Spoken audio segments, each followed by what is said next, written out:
Bonjour à tous, c'est Guillaume, bienvenue sur Astronaute. Ça me fait plaisir de vous retrouver pour cette nouvelle vidéo. Aujourd'hui, on ne va pas parler de tutoriel, on ne va pas parler non plus de matériel, mais on va parler de mon projet que vous connaissez sûrement maintenant. C'est le magasin Univers Astro.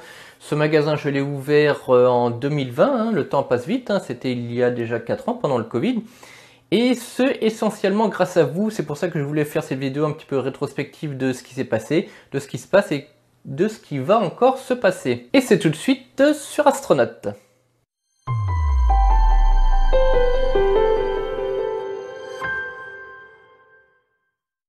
Souvenez-vous, c'était le 2 août 2020, certains d'entre vous avaient peut-être assisté au live et ça donnait ça.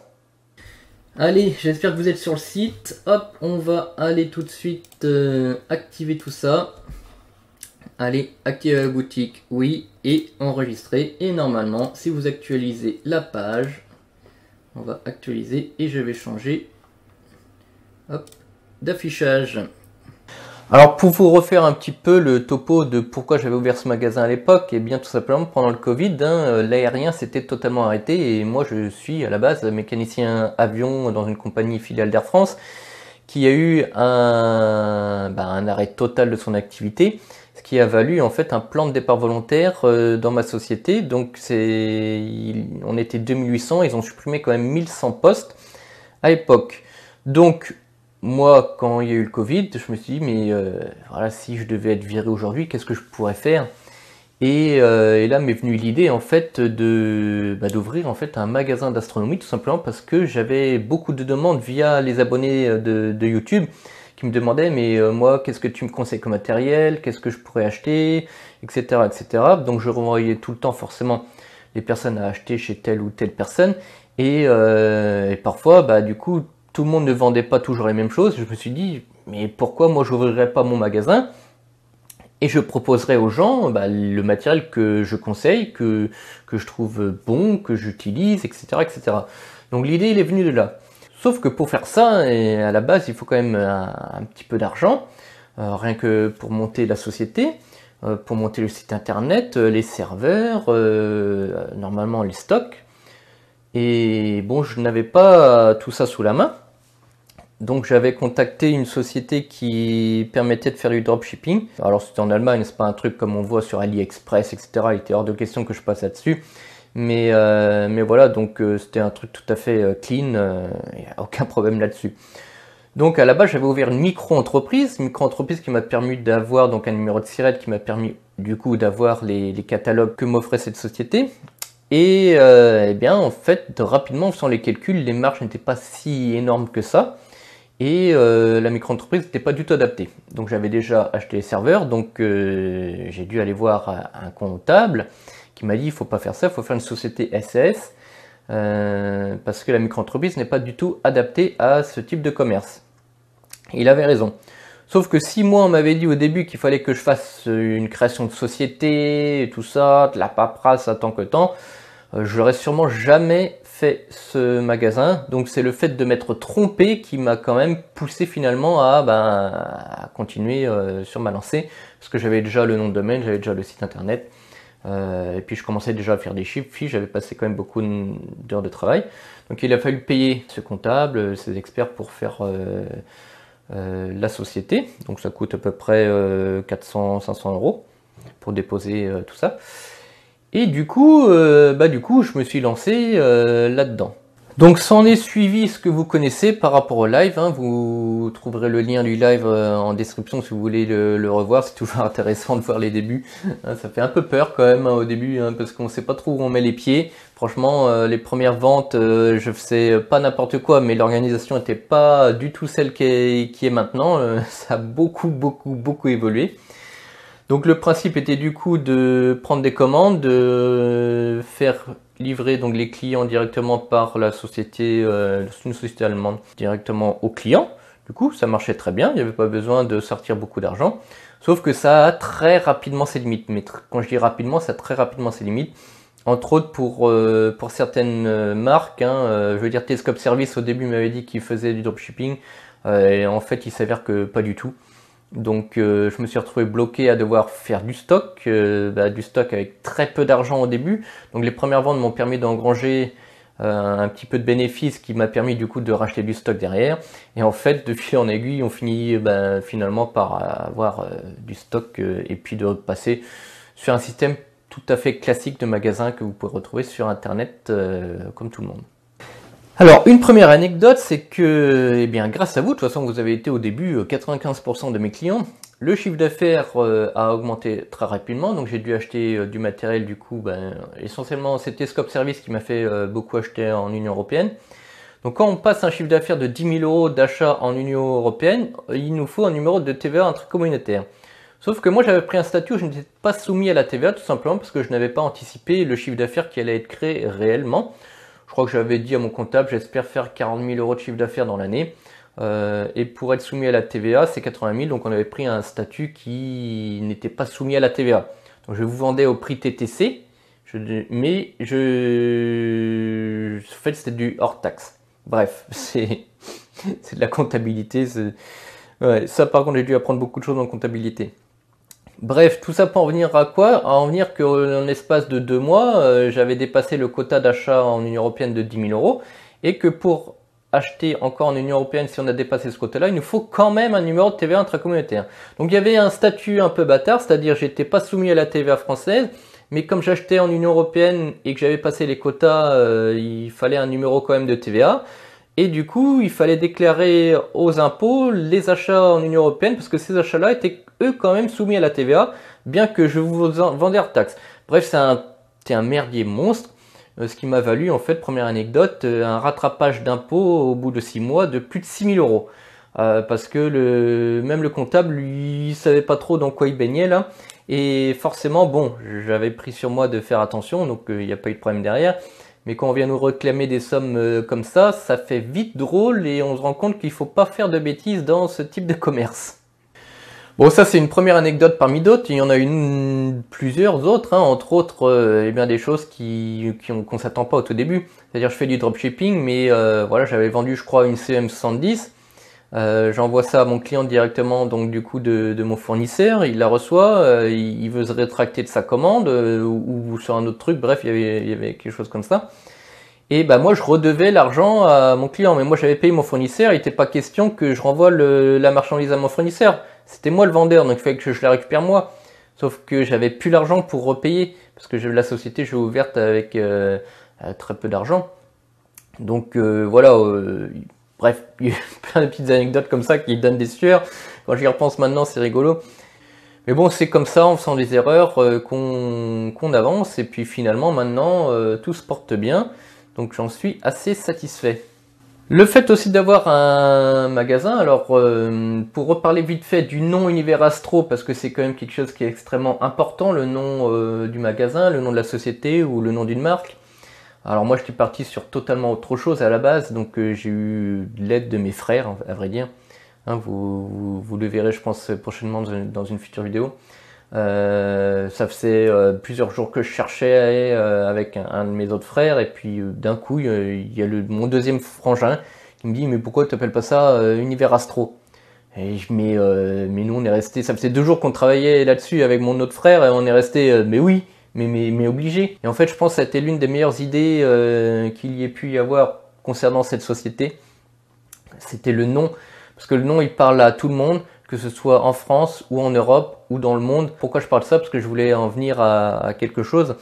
C'est-à-dire que quand le magasin, du coup, il a ouvert, au bout de quelques mois déjà, le nom, il ressortait quand même assez facilement. Un peu partout sur Google, et puis partout, que ce soit, comme je disais, dans le France ou en Europe. Et même dans le monde. Et du coup, des marques étrangères ont commencé à me contacter pour pour que je puisse vendre leurs produits. Entre autres, la première marque qui m'a contacté, c'est la marque Arteskai en Italie. Donc ils m'ont demandé si j'étais intéressé par vendre leurs produits. Donc j'ai trouvé ça extrêmement intéressant, c'était des bons produits. Donc j'ai commencé à les vendre. Alors c'est un peu vidéo anecdote aussi, hein. J'ai commencé à les vendre, tout ça pour qu'au bout de quelques mois, j'avais une commande. Et là, Arteskai ne m'envoie pas la commande. Mais qu'est-ce que c'est que ce bazar? Je leur envoie un message, j'avais pas de réponse tout de suite. J'ai fini par pousser un peu, ils me répondent, ils me disent excusez-moi, mais en fait on a fait une bêtise, on n'aurait jamais dû vous proposer nos produits. Parce qu'en France, il y avait un magasin, je ne vais pas citer le nom, qui avait l'exclusivité Arteskai normalement. J'ai dit, bah oui, mais ça fait un moment que je le vends, Artesky, c'est vous qui m'avez contacté pour le vendre. Ouais, mais on n'aurait pas dû. Bref, tout ça pour finalement des commandes que j'attendais pour des clients qui ne m'ont jamais envoyé le matériel. Ils m'ont dit oui, on va quand même vous envoyer ça et après c'est fini. Ils m'ont jamais envoyé le matériel, j'ai dû rembourser mes clients. Donc j'avais un peu les boules. Donc j'ai dû arrêter de vendre la marque. J'ai fait tout ça pour que je contacte le magasin en question pour savoir si lui pouvait quand même me vendre le produit. J'ai dit c'est pas grave, j'ai contacté celui qui avait de l'exclusivité en France. Et là, je me suis rendu compte que Univers Astro n'était pas forcément très bien reçu par cette personne-là. Donc j'ai tout de suite compris d'où ça venait, le problème. Mais du coup, j'ai trouvé ça dommage, donc forcément refus catégorique. Et bon, j'ai arrêté de vendre la marque. Sauf que la marque s'est rendu compte qu'il était peut-être intéressant de faire marcher d'autres magasins. Donc ils ont fini par casser cette exclusivité, un an après. Voilà, donc là j'ai pu revendre cette marque-là. Bref, c'était une autre anecdote qui montre que finalement, c'est vrai que le monde du commerce est parfois assez tendu avec d'autres magasins. C'est bien dommage parce que l'astronomie, c'est pas un monde très grand. Et je pense qu'il y en a pour tout le monde. Et puis que c'est mieux de vivre tous ensemble en communauté plutôt que de se tirer dans les pattes. Et c'était absolument pas mon but. Donc ça a été les premiers contacts professionnels vraiment avec des marques propres, hormis Telescope Service que je vendais déjà, mais il y a eu Artesky. Donc après j'ai vendu d'autres marques, mais la plupart on est obligé de passer par des importateurs. ZWO c'est un seul importateur en France, qui est le même pour Skywatcher, qui est le même pour Takashi, qui est le même pour Optolong. Les plus gros magasins qui étaient là depuis longtemps, c'est eux qui ont le monopole de beaucoup de marques. Ce qui veut dire aussi marge divisée par 2, faut pas rêver, c'est normal. Ils s'en gardent un peu s'ils nous les revendent à nous, parce que nous on peut pas on peut pas travailler directement avec la marque. Eux ils margent sur la moitié de la marge et nous on marge sur la moitié de la marge aussi. Mais si eux ils vendent en direct aux clients, ils ont double marge par rapport à nous. C'est comme ça que ça fonctionne. Donc j'ai été contacté ensuite par une marque qui était inconnue, genre en Europe quasiment, il n'y avait que quelques magasins en Italie qui vendaient le produit, la marque, et c'est la marque Player One. Alors maintenant je pense que vous connaissez probablement cette marque, et c'est une marque qui fabriquait des caméras, à l'époque elle ne fabriquait encore que des caméras planétaires, donc je ne connaissais pas du tout le produit, tout le monde achetait que du ZWO. Même si moi j'aimais beaucoup Attic et tout, ça avait pas mal dégringolé avec le Covid et puis ZWO a pris une marge d'avance avec les caméras CMOS. Donc du coup toutes les autres marques étaient un petit peu en retrait, donc il n'y avait que des ZWO partout. Donc PlayerWare me contacte, je dis moi je ne vends pas le produit si je le connais pas, si c'est de la banale copie, parce qu'on retrouvait beaucoup de ça. Bon maintenant on peut pas dire que la Chine fait des mauvais produits, c'est totalement faux. Donc moi j'ai demandé à ce qu'il m'envoie un produit pour que je puisse le tester, que je vois la qualité et être sûr de ce que je vends. Et j'ai été extrêmement surpris de la qualité et à aucun moment après ça j'ai hésité une seule seconde à investir à fond dans cette marque. Donc c'est pour ça que je suis devenu l'un des premiers importateurs européens de cette marque-là. Je crois qu'il y en avait déjà un petit peu en Italie, mais très peu. Et du coup, je me suis lancé dans ce marché-là. Un marché que j'ai porté beaucoup et que j'ai lancé en France et en Europe. Pourquoi? Parce qu'en fait, avec cette marque-là, j'ai pu faire un petit peu comme finalement un importateur classique. Je proposais mes services d'importation à n'importe quel magasin qui désire vendre ces marques-là. Donc finalement j'ai fini par être l'importateur quasiment officiel de toute l'Espagne. Je vends énormément en Espagne, je ne sais plus à combien de magasins. Je vends aussi bien entendu en France, j'apporte les produits pour nos magasins français. Et c'est une marque que vous pouvez maintenant retrouver finalement partout. Et j'en suis pas peu fier d'avoir lancé ces produits-là en France. Donc c'est une petite touche peut-être que les gens ne voient pas, mais que c'est quand même grâce à Univers Astro que cette marque-là s'est bien développée en France. Donc derrière j'ai été contacté par des magazines, Ciel et Espace, entre autres, qui ont voulu tester les produits, donc j'ai envoyé les produits, bref. Donc c'est plein de petites choses comme ça qui sont assez satisfaisants quand on tient un magasin et qui est jeune et dynamique comme ça. Parce que je trouvais vraiment que les magasins en France étaient On se reposait sur les acquis et il n'y avait pas beaucoup de nouveautés à proprement dites ou de renouvellement dans nos magasins français ou même ailleurs. Donc voilà, ça c'était pour la marque Player One pour des caméras. Donc maintenant vous pouvez retrouver des caméras ciel profond, des caméras planétaires. C'est une excellente marque et c'est très bien qu'ils m'aient contacté parce que c'est vrai que je n'aurais pas été jusqu'à chercher ça et faire de l'importation. Je me suis mis à l'importation vraiment pour eux, hein, parce que l'importation européenne, on peut pas appeler ça de l'importation, c'est très facile.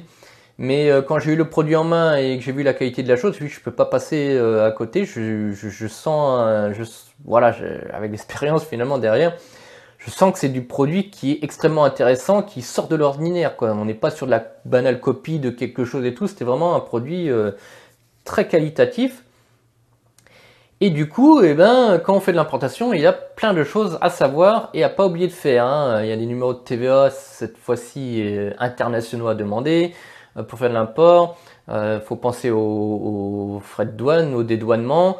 Quand on fait nos calculs de tarification, hein, voilà, faut penser après à remettre la TVA française. Bref, il y a plein de choses à savoir et ça m'a permis vraiment d'apprendre énormément de choses que je ne connaissais pas avant. Ensuite, en parlant d'importation, avant je conseillais essentiellement les lunettes télescope service, que je vous conseille encore. Ce sont des excellentes optiques parce que justement elles viennent de la marque dont je vais parler maintenant. Certains d'entre vous m'ont dit mais tu vends pas la Fra 400, ça a l'air d'être une super lunette, etc., etc. Donc voilà, je me renseigne, je regarde. J'ai dit bah si, je peux la vendre, donc je la vends via un importateur, télescope service, c'était télescope service. Et du coup, ouais, c'est l'excellent produit, je mets sur le site, et ça vendait de plus en plus. Je dis, mais et tiens, je vais me renseigner auprès de la marque, savoir comment on fait pour rentrer chez eux. Ça a été très simple, il suffisait de sortir un gros chèque, et on faisait partie de la famille. Voilà. Et donc du coup, je me suis lancé là-dessus, parce qu'il n'y avait pas d'importateur officiel en France non plus de la marque. Et au même moment, je sais pas, ça s'est joué peut-être sur les 2 semaines ou 3 semaines, où je me suis renseigné là-dessus, Optic Hunter Linden s'est mis aussi sur le même marché. Sauf que eux, voilà, ils ont d'autres marchés, donc je sais qu'ils vendaient pas tous les produits, alors que moi, je me suis décidé à mettre aller à 95% des produits Ascar, Sharpstar que vous retrouvez sur le site. Du coup, je suis vraiment devenu encore ici un importateur officiel de cette marque-là. Et bah, du coup, moi qui vendais déjà les caméras Player One à d'autres magasins, je me suis dit, tiens, bah, certains ont vu et m'ont demandé si je pouvais pas leur vendre de l'Ascar, donc j'avais finalement fini par créer un catalogue que je pouvais du coup vendre à d'autres magasins et du coup ça finit par se développer aussi dans les mêmes magasins que je vendais déjà Player One. Bref, ça c'est la petite aparté. Je vous parle de beaucoup de choses hein, là-dedans, hein, mais bon, il faut savoir qu'il y a beaucoup quand même de boulot derrière tout ce que vous voyez en façade. Et je trouve que c'était important de pouvoir en parler dans une vidéo parce que je ne l'avais jamais fait encore sur la chaîne. Donc voilà, ça c'était du coup pour de l'optique. Alors ensuite, je me suis dit, tiens, mais caméra, optique, ça serait bien que j'ai quand même une marque aussi à moi que j'importe, quelque chose que personne ne fait encore, au niveau des montures. Et là, niveau monture, pareil, ça vient encore d'un client, hein, Michael, c'est grâce à toi si tu vois cette vidéo. Et bien qui me dit, mais regarde JTW, ces montures qui sont intéressantes, moi j'aimerais bien m'en acheter une. Et du coup, est-ce que tu pourrais me la vendre via ton magasin? Il y a beaucoup de choses qui se sont passées de cette façon-là. Hein. Ascar, JTW, parce que là on va parler des montures JTW. Il y en a eu d'autres produits que j'ai vendus comme ça, alors j'ai pas tout en tête parce qu'on a eu beaucoup. Le magasin il a totalement évolué grâce à vous, grâce à vos... Voilà, j'avais fait un package général au tout début, lors du lancement. Mais il y a beaucoup de produits qui ont été ajoutés grâce aux demandes clients. Ça m'a demandé énormément de boulot parce qu'il y a eu beaucoup de demandes de votre part. Et maintenant, le magasin est vraiment très étoffé. Et du coup, j'ai trouvé donc cette marque-là, JTW, qui est une marque des Pays-Bas qui fabriquait des montures à friction. Et c'est des excellentes montures sans backlash, hein, c'est très intéressant. On va pas refaire le topo, vous avez des vidéos qui parlent de ça. Donc ça, c'est les grosses montures d'observatoire. Il me manquait la petite monture qui va bien, surtout harmonique. Bien entendu, il y avait Pegasus, mais là, j'ai trouvé une nouvelle marque qui va bientôt sortir et je ne vais pas en parler, désolé. Il va falloir attendre les prochaines vidéos, je ne sais pas quand. Ça va arriver là dans les 2 semaines. Donc quelque chose qui va ressembler un petit peu aux montures AM5 de chez ZWO, elles ont les mêmes caractéristiques, mais en qualité un petit peu supérieure normalement. C'est pour ça là c'est une monture test que je vais avoir. Et des super innovations qu'on ne retrouve dans aucune autre monture harmonique à l'heure actuelle. Donc j'espère bien en faire un produit phare du magasin aussi et rapporter encore des nouveautés dans notre marché français et européen. Et tout ceci avançant, je me suis mis aussi à vendre une marque que j'adorais, c'est l'une de mes marques préférées de caméras, c'est la marque Moravian. Moravian ne vend pas leurs caméras au magasin, n'importe quel magasin. J'ai mis du temps, j'ai dû négocier avec eux, j'ai dû montrer que j'étais très motivé à vendre leur marque et ils ont fait une exception pour moi. Mais normalement, j'aurais pas dû avoir directement accès comme ça, mais ils ont vraiment fait une exception pour moi. C'est marqué noir sur blanc que voilà, parce qu'ils ont vu ma motivation et ça m'a permis donc du coup de vendre les caméras très haut de gamme Moravian. Et ces caméras-là, bien que c'est ouvert à tout public, mais ce sont des caméras haut de gamme qui coûtent extrêmement cher. Ces caméras-là sont utilisées aussi par les scientifiques du monde entier. Et j'ai été contacté l'année dernière par le laboratoire d'astrophysique de Marseille qui recherchait donc des caméras pour leur observatoire Gemini Sud au Chili. Et quand ils m'ont demandé un devis, c'est des caméras que je n'avais pas mis sur le site. Je dis, bah attendez, mais c'est quoi ces caméras? Donc forcément j'avais mis les caméras pour Monsieur Tout le Monde et j'avais pas mis les caméras les plus haut de gamme quoi. Hein. Donc ils m'ont demandé une C5, alors je sais plus le nom exact. Bref, des caméras à 150 millions de pixels et ils en voulaient deux. Et du coup j'étais... Bah, ça fait un peu peur parce que c'est des caméras qui valent, je sais plus, 20 000 euros.